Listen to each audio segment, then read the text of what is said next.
Alright guys, so today's back and biceps. We're hitting reverse grip pull downs for the first exercise. We've already done a warm up. This is our first working set and we're hitting it for 8 reps. Now for this exercise we usually start around 140 pounds and work our way up to around 240. This exercise you can usually go pretty heavy and not have to worry too much about form.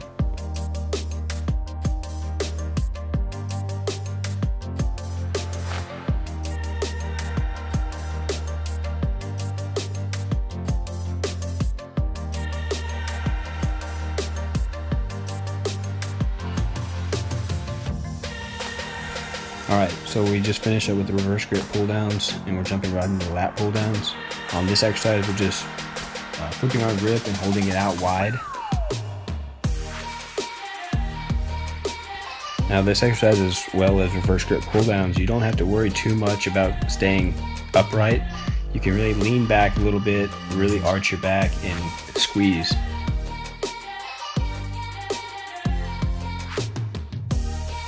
And what that does is it just really condenses everything and gets a really good contraction in the back.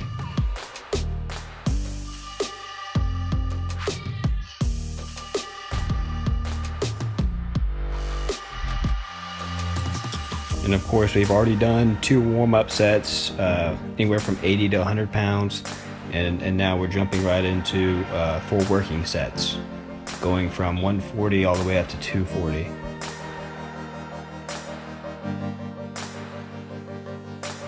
So once we wrap up on lat pull downs, we jump right onto T-bar row, and this is a seated T-bar row, and do the same, good warm-up set.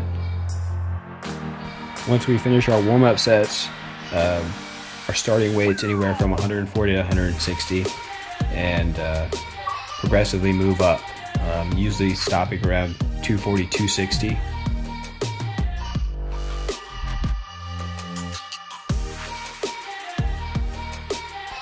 Now by this time our back's already a little bit wore out after doing reverse grip pull downs as well as lat pull downs.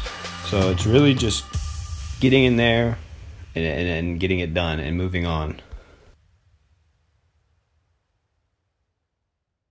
Now the reason I say we're just trying to get done with it is we're already doing 3 exercises for back. Reverse grip, lat pull down, and a bent over row, which you'll see here in just a minute. So we really don't need to do this exercise, we just do it because we enjoy it.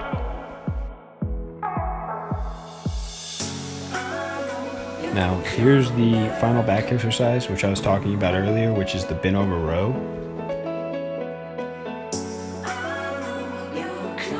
And we're also doing alternating hammers, and this is just a superset that we're implementing into our bent over row exercise. Now for bent over row, there's really not that much technique involved. It's just get a decent weight and make sure you're just contracting your back as you come up, and just get it up as high as you can.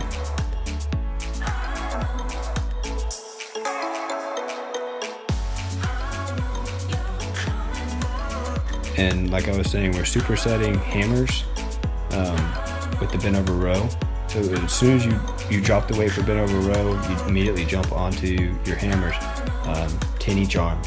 And this is just getting your biceps warmed up for your first exercises leading on from here.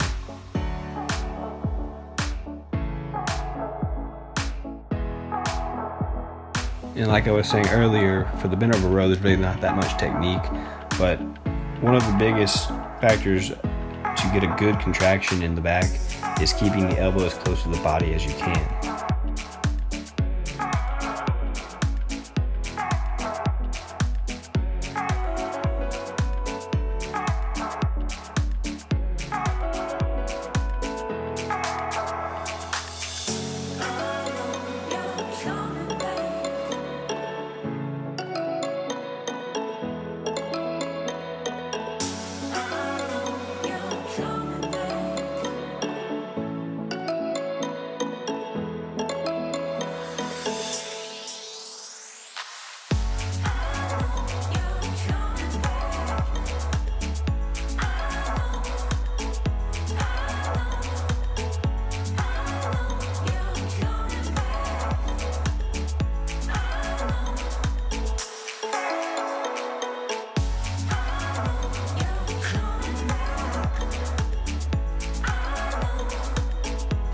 So now that we've completed our 4 working sets with the bent over row supersetted with the hammers, we move on to straight bar curls and immediately jump into 6 to 8 reps.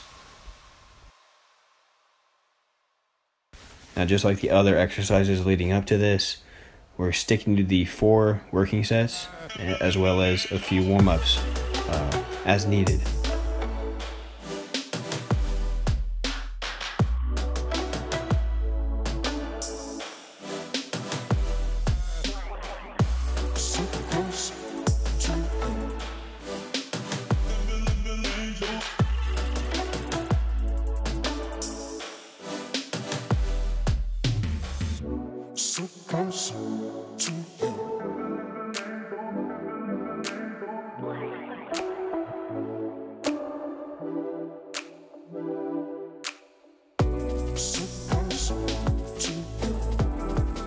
So once we finish our 4 working sets on the straight bar curls, we move into Arnold curls.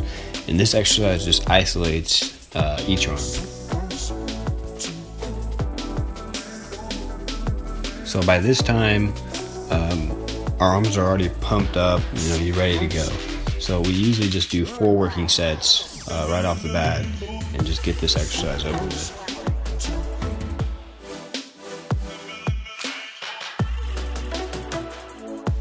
Now, as you can see, we're using a 45 for this exercise, and typically we just go with what we feel we can do for anywhere from 8 to 10 reps. And the key to this exercise isn't really swinging the weight to get it up, but keeping that elbow locked in a fixed position and pulling through. So we've finished our 4 working sets with the Arnold curls, and before we finished our workout, we had a little bit left on our arms, so we decided to do some preacher curls with a light weight. We did anywhere from 15 to 20 reps. This exercise does a really good job of just isolating the bicep, so I suggest doing it at the end of your workout. Just whatever energy you have left, just wear that bicep out. Alright guys, well, this is the end of our workout. Have a good one, and look forward to seeing the next.